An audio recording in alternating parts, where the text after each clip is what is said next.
주영진의 뉴스 브리핑 정치 여담 야담 순서 본격적으로 시작을 해보도록 하겠습니다. 두 분과 함께합니다. 한준호 민주당 의원, 이상일 전 국회의원 나오셨습니다. 어서 오십시오.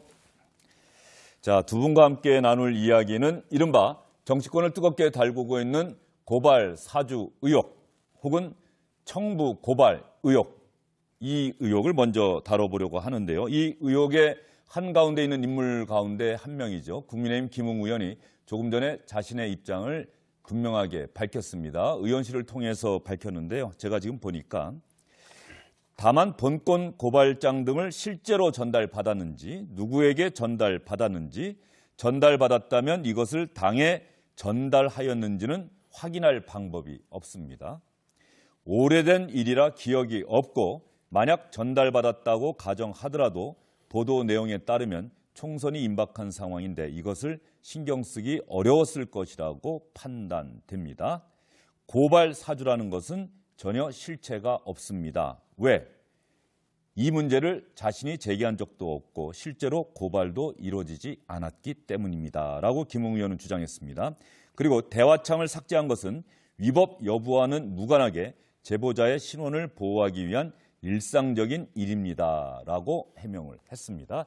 자, 여기서 김웅 의원의 해명 가만히 들어보면 뉴스버스가 보도한 내용 가운데 검사, 사법연수원 동기인 검사로부터 이 문건을 전달받았는지에 대해서는 이렇게 피해간 것 같아요. 기억이 없습니다. 네. 그렇죠? 지금 취재를 한 기자가 이제 라디오 프로그램에 출연을 해서 이야기를 한 걸 들어보면 9월 2일에 김웅 의원이 대구에서 서울로 올라오는 길에 기차 안에서 통화를 했단 말이죠. 그때 통화 음질이 안 좋았다 그랬죠. 네, 예. 상당히 좀 당황을 했다라고 해서 재차 이제 통화를 하면서 여러 가지 사안들을 체크를 해봤는데 이제 9월 지금 이제 내용을 보면 4월 3일과 4월 8일로 나뉘어집니다. 지난해 4월 3일에는 김건희 이제 윤석열 후보의 아내 되시는 김건희 씨에 대한 내용이고 4월 8일은 최강욱 현 의원에 대한 이야기인데 이 내용들에 대해서 사건 취재는 손준성이라고 하는 검사가 이 내용들을 보내왔고 이거를 받아서 국민의힘 측으로 전달을 했는데 국민의힘 측에 있었던 그 제보자 한 사람과 지금 해당 기자하고 식사를 하던 자리에서 이 내용이 처음 이야기가 됐고 처음엔 손준성이라고 하는 검사에 대한 이야기를 이 사람에 대한 거를 몰랐다가 나중에 사안들이 좀 재차 한번 논의가 되면서 살펴보니까 손준성 검사가 윤석열 후보의 최측근이더라라고 하면서 이제 이 사안들을 깊게 파고 들어간 거거든요. 그러니까 제가 볼 땐 지금으로서는 이제 김웅 의원이 몰랐다 또는 기억이 나지 않는다 외에는 사실 어떤 사안들도 본인이 한 맥락들을 명확하게 꿰맞추기가 어렵기 때문에 지금으로서는 대응할 수 있는 방법이 이게 최우선이지 않을까 싶습니다. 네, 전반적으로 보면 말이죠. 뉴스버스의 보도 내용을 기준으로 볼 수밖에 없는데 그러니까 사실관계는 뉴스버스의 보도 내용의 사실관계는 손준성 검사가 김웅 의원에게 이걸 보냈다. 그 문건이 첨부가 돼 있었고 손준성 보냄 이렇게 돼 있다. 이런 내용들은 현재 사실관계는 그렇게 돼 있는데 여기에 윤석열 전 총장의 지시가 있었는지 묵인하에 했는지 협의를 했는지 이런 부분에 대해서는 아직까지 그 추론 단계인 거죠. 그렇죠. 손준성 검사가 윤석열 전 총장의 측근이다. 그런데 여기서 가만히 보면 그 핵심적인 부분에 있어서 손준성 검사는 현재 뉴스버스 보도 내용을 오늘도 다시 입장을 밝혔는데 전부 다 부인하고 있어요. 그리고 김웅 의원은 다 부인하는 게 아니라 지금 기억에 나지 않는다라고 하는 답변으로 피해 갔습니다. 제가 지금 말씀드린 사실관계와 추론 부분은 분명히 우리가 구분할 필요가 있는데 어쨌든 간에 그래서 윤석열 전 총장의 측근인 손준성 검사가 김웅 당시 후보에게 보냈다. 이게 윤석열 전 총장의 묵인이나 지시 없이는 가능했겠느냐라고 하는 게 이 의혹의 핵심 아니겠습니까? 그러니까 지금 전부 추측을 하고 있는 거죠. 검찰권 사유화라는 프레임을 씌워놓고 지금 소위 말해서 추측을 하고 이거는 심한 표현으로는 날조를 하고 있다 이런 생각을 합니다. 왜냐하면 손준성 보냄이라는 그것이 정말 손준성 검사가 보냈는지 확인되지 않고 있습니다. 텔레그램 쓰시는 분들은 다 알고 있어요. 이름 얼마든지 바꿀 수 있습니다. 인증 주민등록번호에서 인증 절차 없습니다. 손준성 보냄은 다른 사람이 해서도 보냄으로 할 수 있습니다. 아, 그렇습니까? 네. 그럼 확인해 보시면 금방 알고요. 예. 무엇보다 당시 상황에서 이런 일을 할 이유가 없었던 상황입니다. 윤석열 전 총장도 설명을 했지만 작년 1월 추미애 장관의 학살 인사가 있었던 상황입니다. 그때 대검 공공수사부장, 이번에 고발장에 접수처로 적시돼 있죠. 배모 검사장이죠. 그분은 추미애 장관의 핵심 사단 중에 한 분이에요. 그분을 적시를 해서 고발장을 거기다 접수한다? 이해가 됩니까? 게다가 4월 3일 우리 이제 한 의원님 말씀이 일부 좀 정정이 돼야 되는데 4월 3일의 고발장은요. 그냥 그 윤석열 전 총장 부인 김건희 씨에 관한 것만 아닙니다.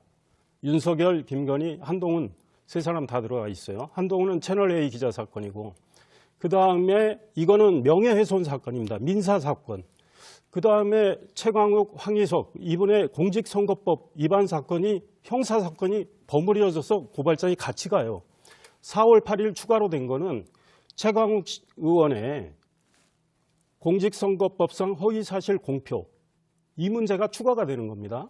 그런데 형사 이 소송과 관련해서 모든 과정을 잘 아는 검사가 고발장을 민사사건, 형사사건 법익이 달라요. 보호법익이 공익이고 사익인데 이걸 통째로 버무려가지고 그렇게 두터운 고발장을 접수를 하면 그 고발장에서 주장한 대로 4월 15일 선거 전에 수사가 이루어지길 바란다고 고발장이 돼 있는데 4월 15일 전에 수사가 착수됩니까? 게다가 지금 여권 인사에 대한 고발을 야당을 통해서 야당을 사주해서 하는데 4월 15일에 여권 인사에 대한 고발이 고발장에 접수되자마자 바로 수사됩니까?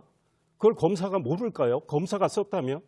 그래서 너무 말이 안 되는 것들이 많아요. 좀 더 말씀드리면 혹시 4월 다음 기회에 한번 한 말씀하시면 말씀만 안 될까요? 드리겠습니다. 예. 김건희라는 이름은요.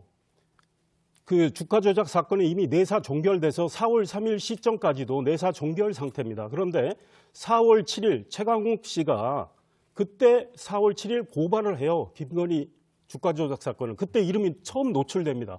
그런데 윤석열 전 총장 쪽에서 이미 내사 종결 상태에 있는 부인의 그 주가 조작을 미리 고발해가지고 이름을 드러냅니까?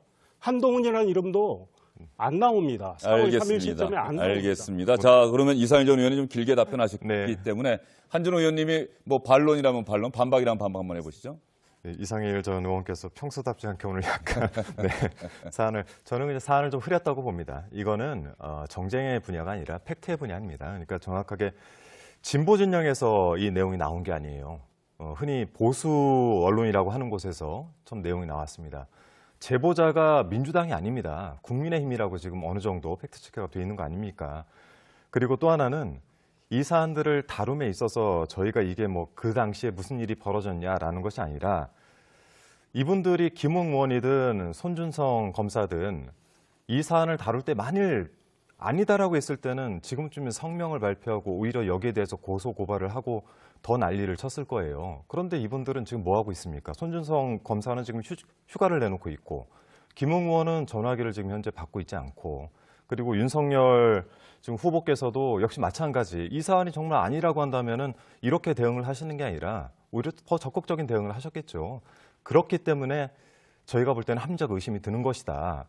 이게 정쟁 분야가 아니라 팩트를 정확하게 체크를 해야 되고 그렇기 때문에 이 팩트가 맞는지 아닌지를 분명하게 증명을 해내셔야 됩니다. 예. 그것이 지금 사안인 것이죠. 제가 지금 저는 팩트를 말씀드리고 있고 우리 한 의원님께서는 주장을 하고 계신 겁니다. 제가 지금 말씀드린 거 다 팩트의 영역이에요. 그것도 알겠습니다. 증명을 해야죠. 그다음에 네.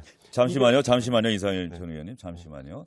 그 얼마 전까지 말이죠. 저희가 언론중재법 개정안을 갖고 이야기를 했었어요. 언론중재법 개정안에서 문제가 됐던 부분 중에 하나가 그 허위 조작 보도가 아니라는 것을 언론사에게 입증하라고 이 법이 돼 있다. 그렇지는 않습니다. 아니 취지가 법원이라고 하는 주어를 붙이긴 했지만 결과적으로 보면은 그게 언론사에게 그 입증 책임을 지우는 것이어서 안 된다는 게 반대하는 단체들의 주장이었단 말이죠. 잠시만요. 네네네. 제가 질문 드리려고 하는 건 그게 아니라 근데 거기에 대해서 이제 국민의힘 쪽에서는 그게 문제가 있다라고 주장을 해왔고 이번에도 언론 보도 촉발이 됐어요. 그러면 이게 허위 조작 보도라고 국민의힘 윤석열 후보 측은 주장을 하고 있는데 그게 아니라는 것을 과연 언론사가 입증을 해야 되느냐 아니면 이게 허위 조작 보도라고 주장하는 윤석열 후보가 입증을 해야 되느냐 손준성 검사가 입증을 해야 되느냐 김웅 의원이 입증을 해야 되느냐 하는 문제가 생기지 않겠습니까? 저는 이 문제는 예? 수사가 이루어지면 명명백백이 나온다고 생각합니다. 그리고 국민의힘 내부에서 제보가 이루어졌다고 하셨는데 그거 확인된 겁니까? 그러니까 소위 윤석열 엑스파일 주장한 분이 있었죠. 그분이 우리 야권 인사 중에 속했던 분이에요. 근데 그분이 그 파일을 야권에서 만들었다고 하지 않았지 않습니까? 여권으로부터 받았다는 식으로 이야기를 했습니다. 그러니까 윤석열 전 총장이 대권 도전한다는 건 누구나 알 수 있죠. 그러면 이분이 대권 도전할 때 이분의 타격을 주기 위해서 흠집내기 하기 위해서 뭔가 뭐 일을 했을 수 있어요. 모함을 했을 수 있어요. 그래서 제가 말씀드린 내용으로 4월 3일 시점에 한동훈이라는 이름이 나오질 않습니다. 언론 보도에도. 그런데 고발장에 한동훈이 들어가요. 김건희 이름이 이미 내사 종결된 상황에 최강욱 의원이 4월 7일 날 고발장 접수해서 처음 나오는데 4월 3일 날 미리 드러낸다. 상식적으로 이해됩니까? 게다가 지금 제보자 소위 채널 A 사건 관련해서 제보자 지모 씨 이분이 말이죠. 판결문이 실명 판결문이 첨부됐지 않습니까? 그러면 검사가 소위 말해서 몰래 야당에 고발 사주를 하는데 실명 판결문은 검사나 판사가 구할 수 있어요. 근데 그게 자기가 들통날 일을 첨부를 합니까? 당시 익명으로 판결문이 다 돌아다니고 있었는데 기자들 갖고 있었는데 의문투성이 천지인데 이거를 프레임을 씌워놓고 거기로 몰고 가고 있는데 제가 우리 시청자들께 말씀드리고 싶은 거는 프레임 안에서 보지 마시고 프레임 밖에서 사실관계를 철저히 따져보십시오. 알겠습니다. 의문점이 얼마나 많은지 따져보시길 바랍니다. 이상일 전 의원님, 제 질문에는 답은 안 하신 거예요. 근데 그 입증은 수사가 이루어지면 밝혀질 것이다. 수사가 이루어지기 위해서는 뭐 고발 같은 법적 조치가 필요한데 윤석열 후보 측은 하겠다. 지난번에 밝히긴 했는데 할 겁니까? 그렇죠. 그 다음에 이거 할 겁니까? 그렇죠. 예. 그 다음에 이미 고발이 이제 시민단체에 의해서 이루어졌고 예. 손준성 검사도 지금 고발하겠다는 입장이고 고소하겠다는 입장이고. 추후 보도에 대해서라고 또 약간 애매하게 했어요. 손준성 검사. 네, 이제 예. 지켜봐야 되고 예. 이 사실을 보도한 언론사가 어떤 경위로 어떻게 이런 보도를 했는지를 더 설명을 해야 되겠죠. 알겠습니다.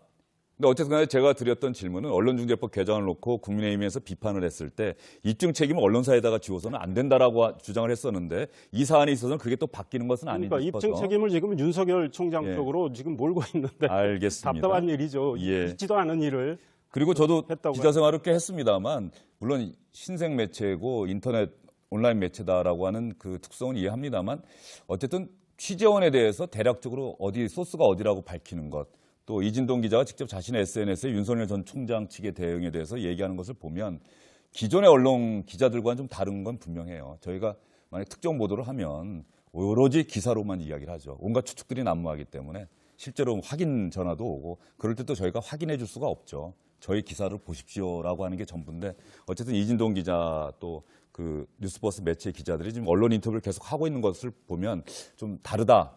기존의 레거시 미디어가 아니어서 그렇다라고 하는 생각도 듭니다만 그런 측면에서는 좀 다른 대응이어서 저도 자꾸 눈길이 가더라고요. 분명한 것은 그런 발언 하나하나가 정치적으로 해석될 여지가 있는 상황이기 때문에. 네, 그래서 뭐 다시 말씀드리지만 이 부분을 이제 정쟁적인 부분보다는 먼저 팩트를 명확하게 확인하는 작업들이 필요하다라는 말씀을 좀 덧붙여서 말씀드립니다. 네. 제가 알겠습니다. 한 말씀만 더 드리면 지금 이상일 전 의원이 오늘 윤석열 캠프에 공보실장 맡고 있어서 하실 말씀이 많은 것 법사위가 같은데. 진행되고 있습니다. 예. 법사위가 뉴스버스가 김웅 의원하고 두 차례 통화합니다. 9월 1일, 9월 2일. 지금 뉴스버스는 9월 2일 이야기만 하고 있습니다. 뉴스버스가 어떤 의도를 가지고 어떤 보도를 했는지는 오늘 법사위 상황을 보시면 좀 알게 될 거라고. 알겠습니다. 지금 법사위가 진행되고 있는데요. 만약에 처음에 제가 명단을 봤는데 조수진 의원이 국민의힘 의원이 1번 주자고요. 그다음에 민주당의 김용민 의원이 2번 주자입니다. 두 의원 모두 다 법사위에서 상당히 전투력이 강하다 이런 평가를 받고 있는 의원들이어서 만약에 질의가 시작이 되면 여러분께 실시간으로 전달을 해드리도록 하겠습니다.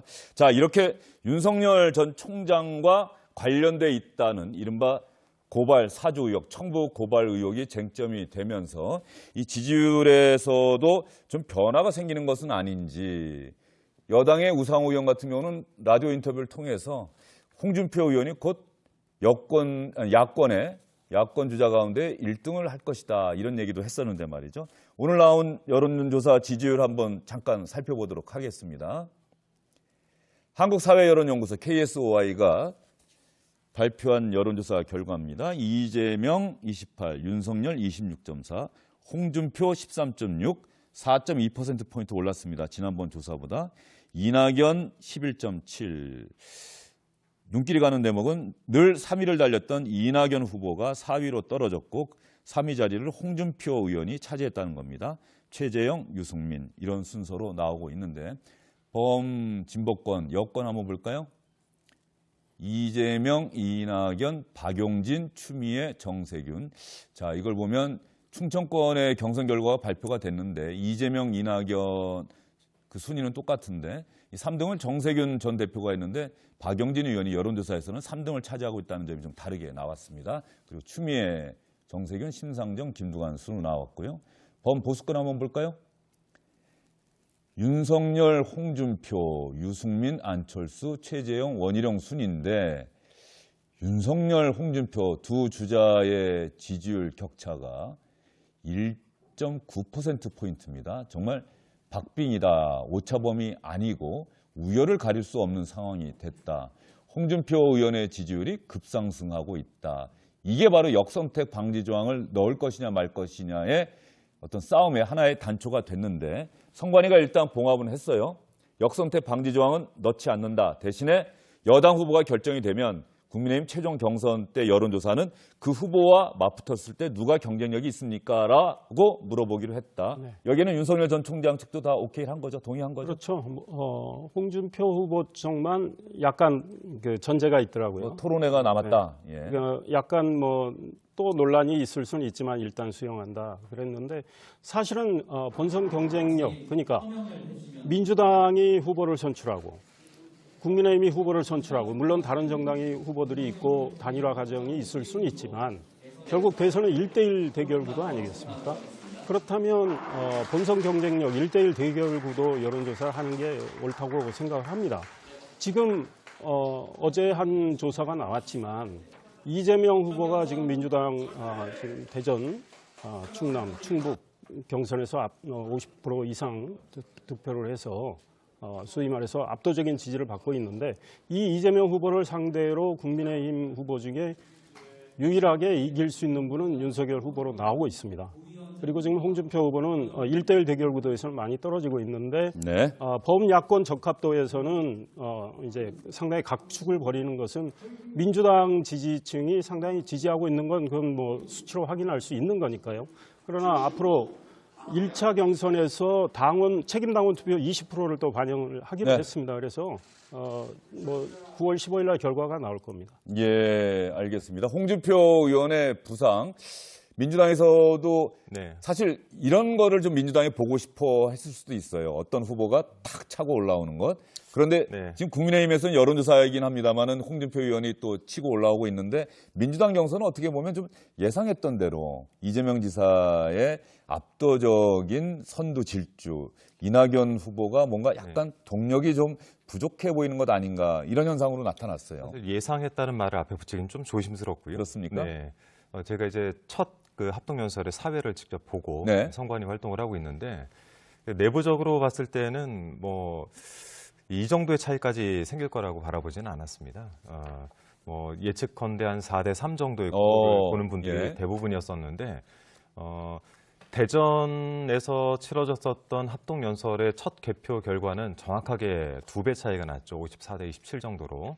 물론 이제 합계가 한 54대 28 정도가 나긴 했는데 저희 예측보다 이재명 후보 측이 약간 밴드웨건 학교가 좀 벌써 일찍 시작이 된 것이 아닌가라는 뭐 그 일부 추측도 좀 제기가 되고는 있습니다. 이번 주말이 강원과 대구, 경북. 대구를 먼저 하고 그다음에 강원이죠. 그렇죠. 12일 일요일에 강원도에서 1차 슈퍼위크가 있습니다. 슈퍼위크라고 하는 게 구체적으로 어떤 겁니까? 선거인단을 모집을 해서 그날 이제 개표 결과를 발표를 하는데 64만 명 정도의 모집단을 대상으로 하는 개표 결과이기 때문에 상당히 영향이 있을 것 같습니다. 전체적으로 지금 한 200만 명 정도 된다 그랬죠? 네, 지금 이제 정확하게는 198만 명을 네. 넘어서고 있는데 한 210만에서 뭐 멈추지 않을까 예측하고 있습니다. 그러면은 이 1차 강원도 경선 끝나고 발표되는 1차 선거인단 투표 결과가 이재명 대세론에 확실히 방점을 찍느냐 아니면 다른 후보, 이낙연 후보를 비롯한 다른 후보들이 추격할 여지를 남겨두느냐 뭐 이런 관전 포인트가 있겠네요. 네, 지금까지 이제 개표 결과는 전체 2만 1,000명 정도가 열렸기 때문에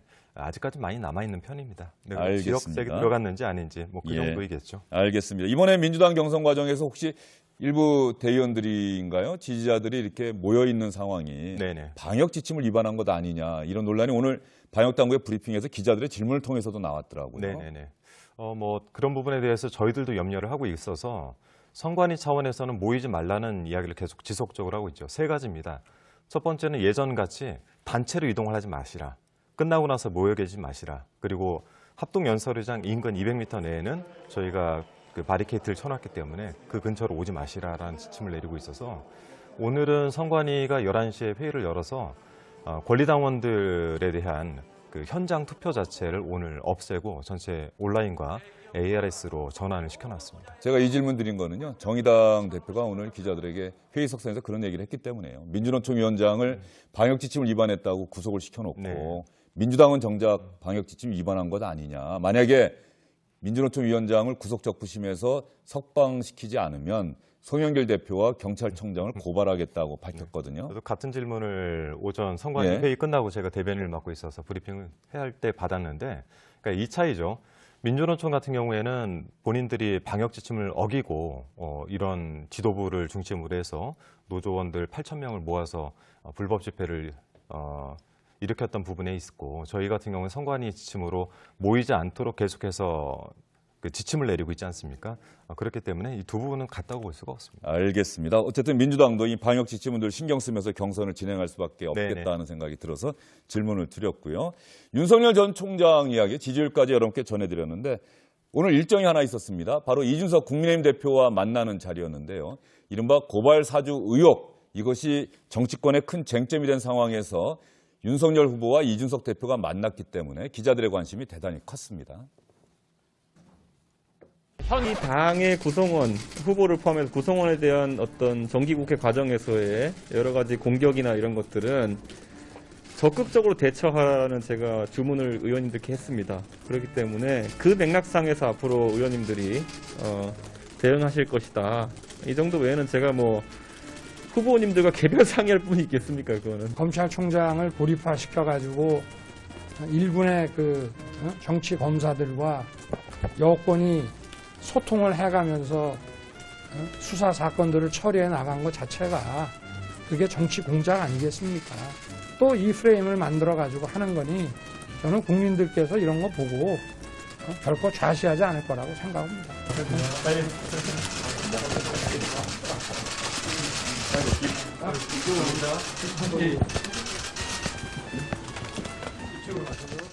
자, 정치 공작이다. 지금 여권에서는 윤석열 전 총장 측을 향해서 정치 공작했다 얘기하고 있고 윤석열 전 총장은 이런 것이야말로 정치 공작이다. 그러면 윤석열 전 총장이 어떻게 대응할 것이냐. 아까 법적 대응할 것이다라는 취지로 말씀을 하셨는데 말이죠.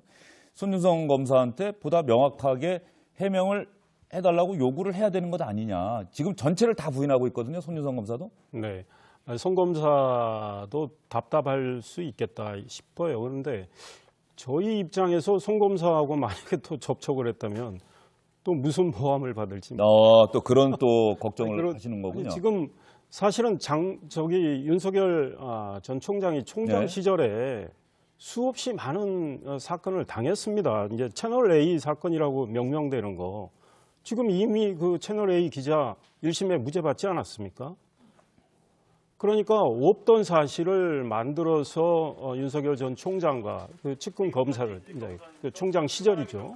그걸 찍어내게 하려고 했던 거 아닙니까? 추미애 당시 법무부 장관은 국회에 나와서 그 채널 A 사건을 관련해서 증거가 차고 넘친다고 했습니다. 그러나 증거 하나 나온 거 없이 그 기자는 억울하게 구속까지 됐었죠.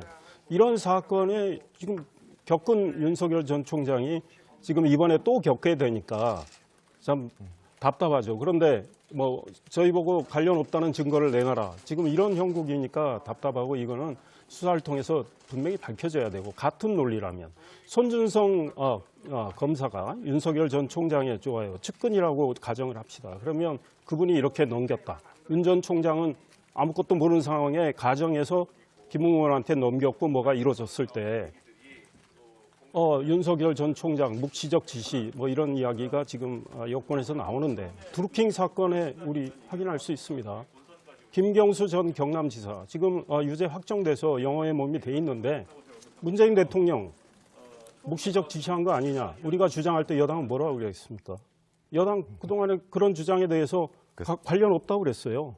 그래서 이 프레임 안에서 보시지 말고 정말 프레임 밖에서 어떤 게 사실관계에 부합한 건지 어떤 게 당시 상황에 맞는 건지 동기가 과연 있는 건지 이런 걸 따져봐 주시기 바랍니다. 알겠습니다. 이상일 전 의원 방금 말씀하신 대목은 혹시 여권이 주장하는 대로 윤석열 전 총장이 만약에 그런 지시를 했거나 묵인했거나 방조한 것이 사실로 드러난다면 이것도 검찰권을 사유한 거니까 검찰총장 혼자 책임질 일이냐 그 관리 책임자인 법무부 장관이나 또 직접적으로 임명했던 대통령은 그로부터 또 자유로울 수 있겠느냐 뭐 이런 논리로도 비춰지는데 말이죠. 김경수 지사 이야기는 뭐 이미 사안을 잘 알고 계시지 않습니까? 예.